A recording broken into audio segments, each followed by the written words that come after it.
สวัสดีค่ะกลับมาพบกันอีกครั้งนะคะสำหรับบทเรียนเซลล์นะคะวันนี้เป็นบทที่31แล้วนะคะวันนี้เป็นบทที่31ก็เช่นเดิมเป็นเรื่องราวที่น่าสนใจมากๆแล้วก็เหมาะทั้งสำหรับคนของพระเจ้าในทุกวัยในทุกสถานะเลยนะคะเพราะว่าบทที่31วันนี้เป็นเรื่องอะไรเป็นเรื่องเหตุผลที่ต้องขอบคุณพระเจ้าเหตุผลที่ต้องขอบคุณพระเจ้าคือหลายครั้งเวลาที่เราเชื่อในพระเจ้าแล้วเนี่ยเวลาจะบอกให้เราขอบคุณพระเจ้าบางคนก็จะบอกว่าไม่ได้มีเรื่องอะไรขอบคุณมันไม่ได้มีเรื่องอะไรที่แบบยิ่งใหญ่อะไรขนาดนั้นแต่จริงๆแล้วเหตุผลในการขอบคุณไม่ได้หมายความว่าคุณจะต้องมีเรื่องราวยิ่งใหญ่ในการที่จะพูดถึงเรื่องราวเหล่านั้นนะคะแต่ว่ามันมีเรื่องราวเล็กๆน้อยๆที่พระเจ้าทำในชีวิตของเราอยู่เสมอตั้งแต่วินาทีแรกตั้งที่เราเชื่อจนกระทั่งวินาทีนี้จริงๆสิ่งที่พระองค์ทรงทำและเราสามารถขอบคุณน่ะมันเริ่มต้นตั้งแต่เรายังไม่เชื่อเลยด้วยซ้ำเรามาดูด้วยกันนะคะว่าสำหรับบทเรียนในตอนนี้เนี่ยเราจะเน้นจากพระธรรมสดุดีนะคะบทที่103ข้อที่1ถึงข้อที่5วันนี้เราจะเอามาจากบทเรียนมาจากพระวจนะในพระธรรมสดุดีบทที่103ตั้งแต่ข้อที่1ถึงข้อที่5นะคะในบทตรงนี้เนี่ยเป็นเรื่องของการที่กษัตริย์ดาวิดเนี่ยได้คุ้นคิดในชีวิตของตัวของเขาเองอ่ะแล้วก็ในที่สุดเขาก็ระลึกถึงความโปรดปรานของพระเจ้าในแต่ละเรื่องในแต่ละวันในแต่ละสิ่งที่พระเจ้าได้ทรงกระทำให้กับชีวิตของกษัตริย์ดาวิดแล้วก็ในที่สุดพอเขาคิดขึ้นมาได้ถึงสิ่งดีที่พระเจ้าได้ทรงกระทำเนี่ยจิตวิญญาณของเขาก็เลยกระตุ้นให้เกิดการขอบคุณพระเจ้าและเป็นการไม่หยุดที่จะขอบคุณพระเจ้าแล้วก็เป็นการที่เขาสามารถจดจำพระพรบางสิ่งบางอย่างที่พระเจ้ากระทำในชีวิตของเขาได้ดังนั้นสิ่งที่เกิดขึ้นกับชีวิตของกษัตริย์ดาวิด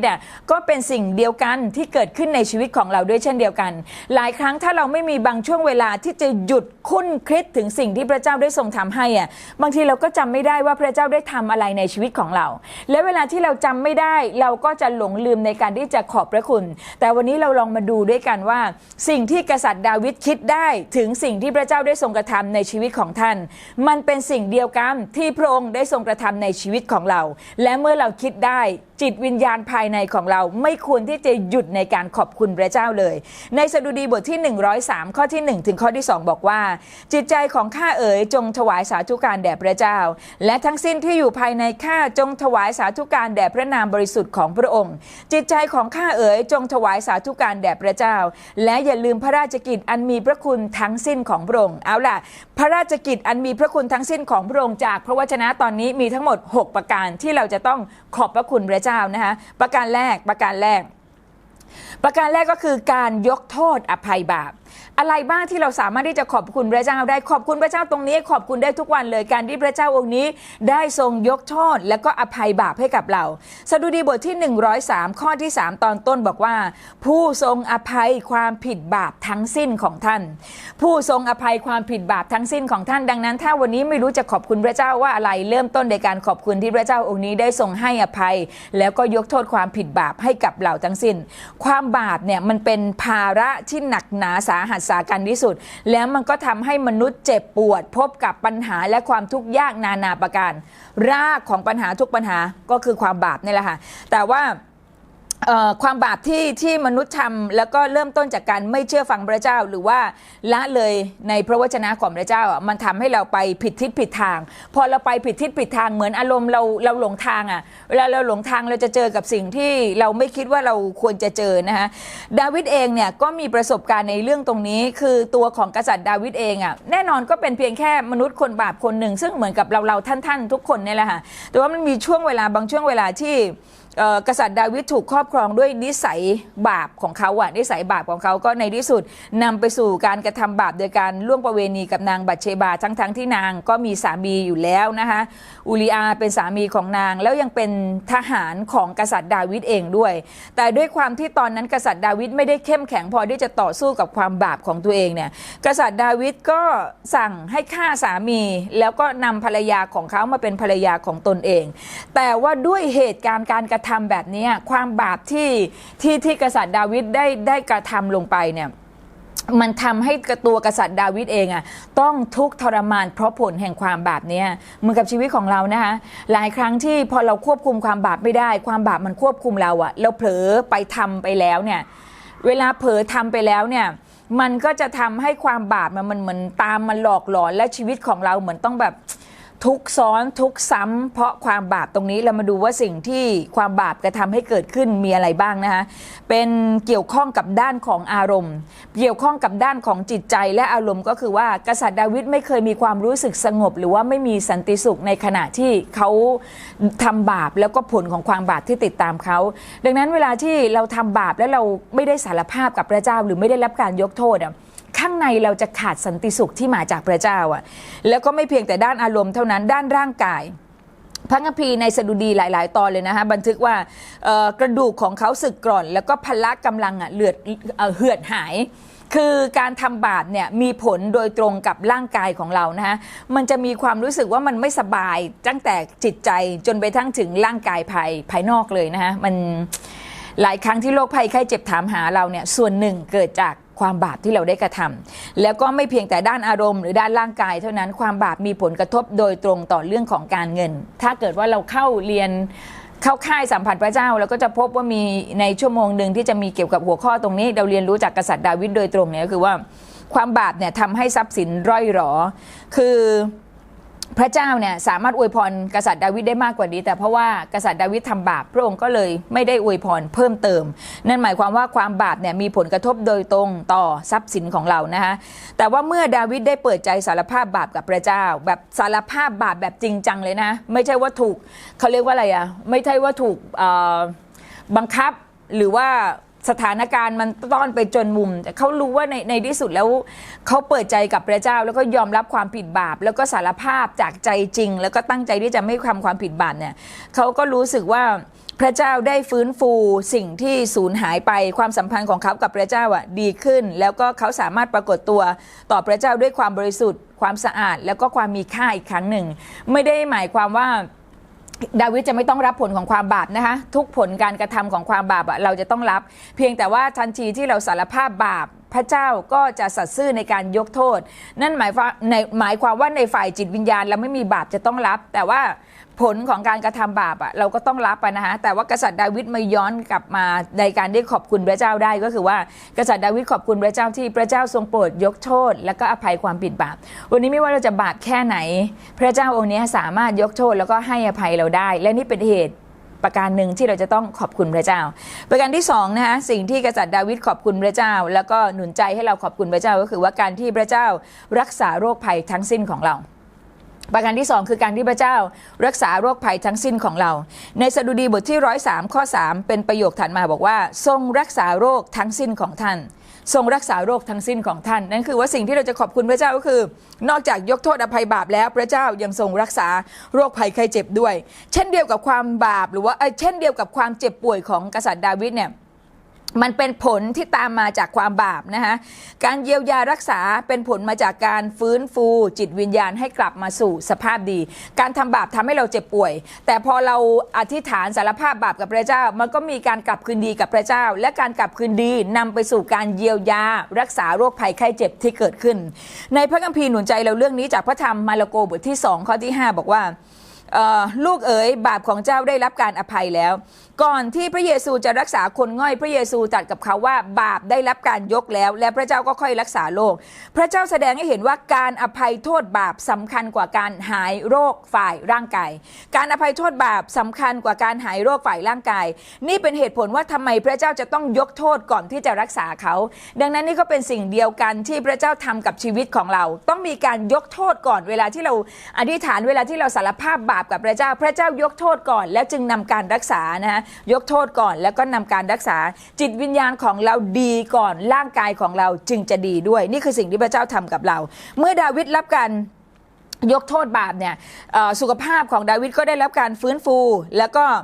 สิ่งที่จะหนุนใจตรงนี้คือสุขภาพดีเป็นส่วนหนึ่งของความรอดที่มาสู่ครอบครัวของเราดังนั้นเนี่ยเพราะฉะนั้นเราไม่ควรปล่อยให้โรคภัยไข้เจ็บมาพันธนาการคนที่อยู่ในครอบครัวของเรานะคะความเจ็บป่วยไม่ได้มาจากพระเจ้าแต่เป็นผลที่แสดงให้เห็นว่าศัตรูต่อสู้เราเพราะว่าความบาปที่เรากระทำดังนั้นถ้าเกิดว่าเราอยู่ในครอบครัวที่มีความเจ็บไข้ได้ป่วยเกิดขึ้นต้องถ้าเป็นส่วนหนึ่งที่มาจากความบาปแล้วก็ต้องพากันอธิษฐานสารภาพบาปที่มาจากพระเจ้าเพราะเมื่อไหร่ที่พระเจ้ายกบาปสุขภาพของเราก็จะดีนะคะแล้วก็ ซาตานน่ะรอให้คนซาตานรอให้คนเปิดประตูให้กับมันเพื่อผ่านเข้ามาทางความเจ็บป่วยเรื่องนี้เกิดขึ้นเมื่อผู้เชื่อเปิดช่องในชีวิตเพื่อที่จะทำบาปแต่ว่าเมื่อเรามั่นใจว่าบาปของเราถูกยกเราก็ต้องเข้มแข็งแล้วก็ต่อสู้กับมารแล้วมันจะหนีเราไปฟังให้ดีนะคะก็คือว่าหลายครั้ง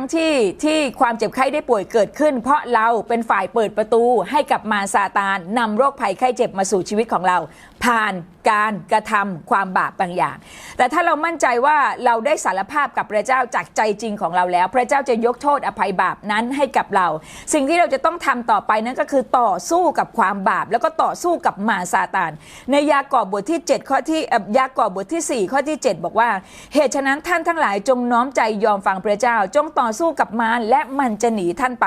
ถ้าเราอยากจะมีชีวิตที่สามารถเขาเรียกว่าอะไรนะรอดพ้นจากการโจมตีของความบาปเนี่ยต้องต่อสู้กับมารซาตานแล้วก็ยอมฟังพระเจ้านะคะนี่คือเคล็ดลับที่พระเจ้าหนุนใจเราแล้วก็ประการที่3เราขอบคุณพระเจ้ามา2ประการแรกก็คือการที่พระเจ้ายกโทษอภัยบาปและประการที่2ก็คือพระเจ้ารักษาโรคภัยไข้เจ็บประการที่3สิ่งที่กษัตริย์ดาวิดชวนให้เราขอบคุณพระเจ้าอีกคืออะไรคือการรอดภัยจากความตายคือการรอดภัยจากความตายในสดุดี103ข้อที่4บอกว่าผู้ทรงไถ่ชีวิตของท่านมาจากปากแดนของผู้ตายในตรงนี้เนี่ยทั้งของกษัตริย์ดาวิดเนี่ยเป็นทั้งความตายในฝ่ายร่างกายแต่จริงๆก็คือสามารถสะท้อนไปถึงความตายในฝ่ายจิตวิญญาณได้ด้วยเช่นเดียวกันนะฮะวิถีชีวิตของกษัตริย์ดาวิดเนี่ยตัวกษัตริย์ดาวิดมีประสบการณ์ของการเฉียดตายหลายต่อหลายครั้งเลยถ้าเราได้ศึกษาเรื่องราวของกษัตริย์ดาวิดนะฮะแล้วก็เราจะต้องรู้ว่ามาซาตานเนี่ยมันรู้จักคนที่พระเจ้าทรงเลือกสรรไว้และมันพยายามจะผลักเขาออกไปจากทางของพระเจ้า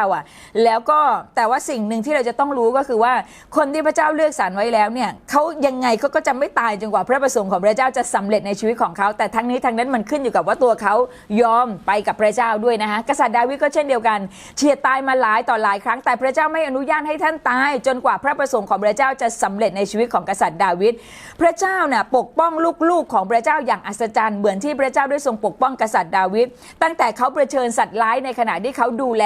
ฝูงแกะของครอบครัวพระเจ้าก็ปกป้องดาวิดไม่ให้เสียชีวิตเพราะว่าสัตว์ป่าแล้วก็รวมไปถึงการที่ไปต่อสู้กับโกลิอัทนะคะที่คนทั้งกองทัพกลัวแต่ดาวิดไม่กลัวและดาวิดสามารถล้มยักษ์ได้ในตอนนั้นพระเจ้าก็ทรงสนับสนุนมือของเขาแล้วก็หลังจากนั้นกษัตริย์ซาอูลซึ่งตามล่าตามฆ่าหลายต่อหลายครั้งพระเจ้าก็ไม่อนุญาตให้ดาวิดตกอยู่ในมือของกษัตริย์ซาอูลดังนั้นเนี่ยสิ่งที่เกิดขึ้นกับกษัตริย์ดาวิดจึงเป็นสิ่งที่เกิดขึ้นกับลูกๆของพระองค์ที่เข้ามาใกล้พระองค์ด้วยใจจริงพระเจ้าจะพิทักษ์รักษาเราจากความตายและตอนนี้เราอยู่ในบรรยากาศของโควิดพระเจ้าจะรักษาชีวิตของเราจากสิ่งที่จะมาทำให้ชีวิตของเราตายจนกว่าพระประสงค์ของพระเจ้าจะสำเร็จในชีวิตของเราแต่ทั้งนี้ทั้งนั้นมันขึ้นว่าใจของเราจริงใจกับพระเจ้าหรือเปล่าตั้งใจจริงกับพระเจ้าหรือเปล่านะฮะความจริงก็คือว่าเราต้องเผชิญกับศึกหลายด้านสิ่งที่แตกต่างกันเพียงเรื่องเดียวก็คือว่าเราสู้ศึกฝ่ายวิญญาณที่พลังแห่งความมืดพยายามทำให้เรากลัวแล้วก็เลิกต่อสู้แต่ว่าอัครทูตเปาโลเตือนเราว่าสนามรบของเราไม่ใช่เนื้อหนังแต่เป็นการต่อสู้กับวิญญาณชั่วในสถานฟ้าอากาศเพื่อเราจะร่วมรบและได้รับชัยชนะนั้นเราจะต้องสวมยุทธภัณฑ์ที่มาจากพระเจ้าคือเราเวลาที่เราปัญหาหรือว่าสถานการณ์ต่างๆที่เกิดขึ้นในชีวิตของเราจริงๆมันพุ่งไปที่เรื่องเดียวเลยค่ะศัตรูของเราก็คือเราไม่ได้ต่อสู้กับมนุษย์ด้วยกันเองแต่ว่าเบื้องหลังก็คือเป็นมารซาตานที่ชักใยอยู่ข้างหลังมนุษย์อีกทีหนึ่งในเอเฟซัสบทที่6ข้อที่11-12จึงบอกว่าจงสวมยุทธภัณฑ์ทั้งชุดของพระเจ้าเพื่อจะต่อต้านยุทธอุบายของพญามารได้เพราะว่าเราไม่ได้ต่อสู้กับเนื้อหนังและเลือดแต่ต่อสู้กับเทพผู้ครองศักดิเทพผู้ครองพิภพในโมหะแห่งความมืดในโลกนี้ต่อสู้กับเหล่าวิญญาณที่ชั่วในสถานฟ้าอากาศดังนั้นเนี่ยถ้าเราจะชนะสิ่งเหล่านี้ได้เราจะต้องสวมยุทธภัณฑ์ที่มาจากพระเจ้าแล้วก็เราจะชนะได้เราจะผ่านได้นะคะและเราจะมีประสบการณ์และสามารถขอบคุณพระเจ้าเหมือนอย่างที่กษัตริย์ดาวิดสามารถขอบคุณที่เรารอดพ้นจากความตายได้ประการที่4ค่ะสิ่งที่เราจะขอบคุณพระเจ้าก็คือว่าประการที่4ก็คือว่าพระเจ้าเนี่ยปกคุมเราด้วยความรักและความเมตตาของพระองค์ปกคุมเราด้วยความรักและความเมตตากรุณานี่คือสิ่งที่เราควรที่จะขอบพระคุณพระเจ้าในสดุดีบทที่103ข้อที่4ใน ในประโยคถัดมาบอกว่าผู้ทรงสวมความรักมั่นคงและพระกรุณาให้แก่ท่านพระเจ้าเนี่ยไม่เพียงยกโทษให้กับเราไม่เพียงเยียวยารักษาเราไม่เพียงปกป้องเราจากความตายแต่พระเจ้าปรารถนาที่จะปลอบโยนเราเมื่อเราดิ้นรนเมื่อเราต่อสู้เมื่อเราเผชิญกับปัญหาพระเจ้าองค์เนี้ยทรงปลอบประโลมเราด้วยความรักของพระเจ้าพระเจ้าอ้าแขนของพระองค์ให้กับเราอยู่ตลอดเวลาและเวลาที่เราเดินตามพระเจ้าเราจะสามารถสัมผัสถึงความรักและความเมตตาของพระองค์ที่ไม่มีที่สิ้นสุดที่ถูกส่งตรงมายังชีวิตของเราได้นะคะแล้วก็เมื่อไหร่ก็ตามที่เรารู้สึกสัมผัสถึงความรักของพระเจ้าเนี่ยจิตวิญญาณของเราจะท่วมท้นด้วยความรู้สึกปลอดภัยแล้วก็มั่นใจ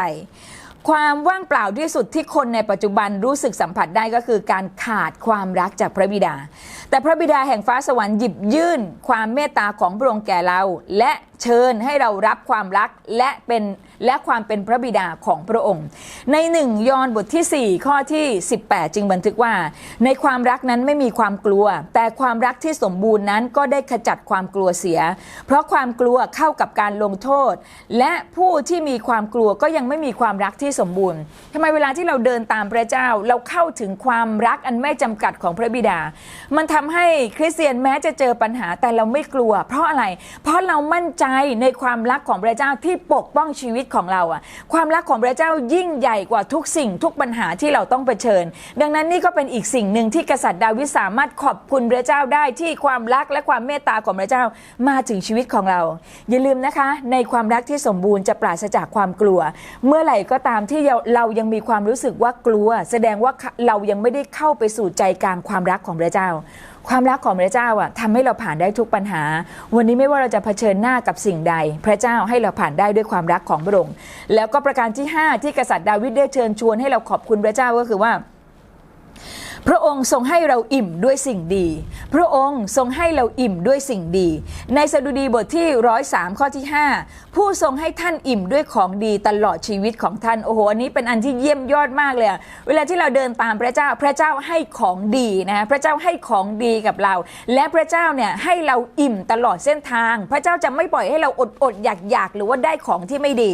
พระพรของพระเจ้าเป็นพระพรที่ครบถ้วนพระองค์ต้องการให้ลูกของพระองค์ชื่นชมกับทุกสิ่งอย่างบริบูรณ์ที่พระเจ้ามาเพื่อให้ชีวิตที่ครบบริบูรณ์ทั้งฝ่ายร่างกายจิตใจแล้วก็จิตวิญญาณสุขภาพที่ดีจิตใจที่มีความชื่นชมยินดีและจิตวิญญาณที่เติบโตนี่คือสิ่งที่พระเจ้าต้องการจะมอบให้กับคนของพระองค์ตลอดชีวิตของเรา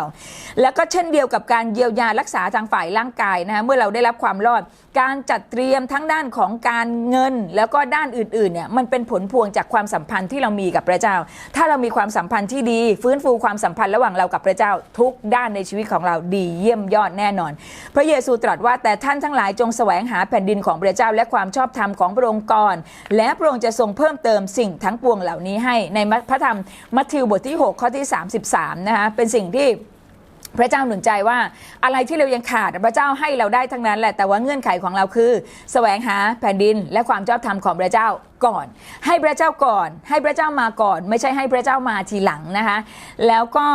มีตรงนี้ก็คือเป็นส่วนที่พระเจ้าได้ติเตียนกษัตริย์ดาวิดในเรื่องของความบาปย้อนกลับไปในตอนต้นที่บอกว่าเขาทำบาปต่อนางบัตเชบาแล้วก็พระวจนะของพระเจ้าบอกผ่านผู้เผยพระวจนะนาธันให้มาเตือนสติดาวิดบอกว่าจริงๆแล้วพระเจ้าได้ปกป้องแล้วก็อวยพรกษัตริย์ดาวิดนะใน2ซามูเอลบทที่12ข้อที่8ถึงข้อที่9มีบันทึกตอนหนึ่งบอกว่าถ้าเท่านี้ยังน้อยไปเราจะเพิ่มให้เจ้าอีกเท่านี้ทำไมเจ้าดูหมิ่นพระวจนะของพระเจ้าอย่างที่บอกนั่นแหละตอนต้นว่าความบาปมีผลกระทบโดยตรงต่อเรื่องการเงินของเราพระวจนะตอนนี้พระเจ้ามาเตือนกษัตริย์ดาวิดว่าจริงๆกษัตริย์ดาวิดมีได้มากกว่านี้นะแต่เพราะว่าเขาทำบาปพระเจ้าก็เลยไม่อวยพรให้มีมากกว่านี้เหมือนกับชีวิตของเรานะคะการที่พระเจ้าจะอวยพรให้เรามีความอิ่มการที่พระเจ้าจะอวยพรให้เรามีสิ่งดีมันขึ้นกับว่าตัวเราเองจะต้องไม่ทำบาปเพื่อไปขัดขวางพระพรของพระเจ้าแล้วก็ความเจริญรุ่งเรืองในชีวิตของดาวิดเนี่ยเชื่อมโยงอยู่กับความสัมพันธ์ของเขากับพระเจ้าซึ่งเหมือนกันกับชีวิตของเรานะเมื่อไหร่ก็ตามที่เรายอมแพ้ให้กับความบาปเท่ากับเรากำลังปิดบัญชีธนาคารของพระเจ้าดังนั้นช่วงเวลาแบบนี้มันเป็นช่วงเวลาที่เราต้องการให้พระเจ้าเปิดบัญชีในธนาคารของเราให้มากขึ้นดังนั้นถ้าจะไม่ให้พระเจ้าปิดบัญชีเราก็ต้องปิดตัวออกจากความบาปนะคะแล้วก็สุดท้ายจากตรงนี้ในพระธรรมสดุดีบทที่103เนี่ยกษัตริย์ าวิดหนุนใจให้เราขอบคุณพระเจ้าเรื่องอะไรในประการที่ 6 ก็คือว่าท่านจะได้รับกำลังกลับคืนมาเหมือนนกอินทรีสดุดีบทที่103ข้อที่5วัยหนุ่มของท่านจึงกลับคืนมาใหม่อย่างวัยของนกอินทรีนี่คือสิ่งที่พระเจ้าหนุนใจและเป็นสิ่งที่พระเจ้าจะทำเมื่อเราเข้าสู่ช่วงของนิมิตนะคะพระเจ้าจะประทานกำลังพระเจ้าจะประทานความหวังให้กับเราเหมือนกับนกอินทรีแล้วก็เราจะเห็นพระพรเราจะเห็นการอวยพรของพระเจ้าเหมือนกับเขาเรียกว่าอะไรนะเหมือนนกอินทรีกำลังผลัดขนใหม่นะก็คือว่าพระเจ้าก็จะรื้อฟื้นพระเจ้าก็จะประทานกำลังและความสดใหม่ให้กับเราอีกครั้งหนึ่งดังนั้นเนี่ยเราเองจำเป็นที่จะต้องเปลี่ยนแปลงกลยุทธ์ในการดำเนินชีวิตของเราด้วยเช่นเดียวกันต้องโดยเริ่มต้นจากการปฏิรูปวิธีพูดนะคะให้ใช้ถ้อยคำแห่งความเชื่อให้ใช้ถ้อยคำแห่งความหวังแล้วก็ในที่สุดนิมิตของเรามันก็จะชัดเจนเหมือนอย่างวิถีของนกอินทรีเขาจะมองอะไรที่จะชัดเจนเวลาที่จะมองเป้าหมายได้จากระยะไกลแล้วก็เราจะไม่ยอมแพ้จนกระทั่งเราไปถึงนะคะอันนี้ก็หนุนใจนิมิตของคริสตจักรด้วยเช่นเดียวกันว่ามันเป็นควรเป็นสิ่งที่เราสามารถขอบคุณพระเจ้าได้เสมอเพราะว่าพระเจ้าจะฟื้นฟูและพระเจ้าจะประทานกำลังพระเจ้าจะประทานสายตาที่ชัดเจนให้กับเรานี่คือสิ่งที่เราควรขอบคุณพระเจ้ามีอยู่6อย่างนะคะที่เป็นเหตุผลของการขอบคุณพระเจ้าเฉพาะจากพระธรรมสดุดีบทที่103นะคะ1คือขอบคุณที่พระเจ้ายกโทษอภัยบาป 2. ขอบคุณที่พระเจ้ารักษาโรคภัยไข้เจ็บทั้งสิ้น 3. ขอบคุณที่พระเจ้าทำให้รอดพ้นจากความตาย 4. ขอบคุณที่พระเจ้าปกคุมเราด้วยความรักและความเมตตา 5. ขอบคุณที่พระเจ้าให้เราอิ่มด้วยสิ่งดีและ 6. ขอบคุณที่พระเจ้าได้ประทานกำลังให้กับเราอย่างอัศจรรย์ดังนั้นเนี่ยบทสรุปของตอนนี้ก็คือว่าเช่นเดียวกับกษัตริย์ดาวิดเราแต่ละคนควรที่จะขอบคุณพระเจ้าอยู่เสมอไปไม่หยุดหย่อนและอย่าปล่อยให้ใจของการขอบคุณเนี่ยออกจากหัวใจออกจากชีวิตของเรานะฮะต้องระลึกถึงพระพรของพระเจ้าเสมอระลึกถึงความประเสริฐของพระเจ้าเสมอแล้วก็มีคำแนะนำเพิ่มเติมสำหรับพระวจนะในตอนนี้ก็คือว่าในการนำไปใช้นะคะคือตั้งแต่วันนี้เป็นต้นไปวัตถุประสงค์ในใจของคุณก็คือการขอบคุณพระเจ้าโดยทางพระเยซูคริสต์เราก็จะได้รับการชำระให้บริสุทธิ์แล้วก็คู่ควรต่อพระพักของพระเจ้าแล้วก็มีข้อ2บอกว่าอันนี้ไม่ได้ขึ้นข้อนะคะแต่เป็นคำหนุนใจเฉยๆถ้าคุณยังไม่ได้ชื่นชมกับสุขภาพที่สมบูรณ์จงประกาศว่าเมื่อความรอดมาถึงบ้านของคุณสุขภาพที่ดีจะตามมาประการต่อมาบอกว่าถ้าคุณกำลังผ่านช่วงเวลาแห่งความทุกข์ยากลำบากหรืออันตรายจงเชื่อด้วยสุดใจว่าพระเจ้าจะปกป้องคนที่เข้าใกล้พระองค์ด้วยจริงใจอย่างอัศจรรย์สัมผัสความรักแบบพระบิดาซึ่งพระเจ้าได้ทรงจัดเตรียมให้กับเราและประการสุดท้ายเช่นเดียวกับการรักษาโรคที่เป็นผลมาจากความรอดการจัดเตรียมด้านของการเงินเป็นผลมาจากความสัมพันธ์ที่เรามีกับพระเจ้าเพราะฉะนั้นอย่าประพฤติตามความขาดแคลนในชีวิตจงรับพระพรอันอุดมบริบูรณ์ที่พระเจ้าทรงจัดเตรียมสำหรับคุณเป็นอะไรที่เยี่ยมยอดมากและขอให้พระวจนะของพระเจ้าในตอนนี้นะคะจะท้าทายชีวิตของเราอธิษฐานด้วยกันนะคะข้าแต่พระเจ้าพระบิดาเราโมทนาสรรเสริญขอบคุณพระเจ้าสำหรับสิ่งดีมากมายที่พระเจ้าองค์นี้ได้ทรงกระทำในชีวิตของเราขออย่าให้เราเป็นคนที่หลงลืมในการขอบคุณแต่ขอให้วิถีชีวิตของข้าพระองค์เป็นวิถีชีวิตของการโมทนาขอบพระคุณพระเจ้าอยู่เสมอสำหรับทุกเรื่องและทุกสิ่งที่พระเจ้าได้ทรงกระทำให้ขออวยพรพี่น้องของข้าพระองค์ให้ได้รับพระพรที่มาจากพระเจ้าในทุกทางลูกจึงอธิษฐานร่วมกันในพระนามพระเยซูคริสต์เจ้าอาเมนเรามาตามในบทที่32ในสัปดาห์ต่อไปนะคะพระเจ้าอวยพรค่ะ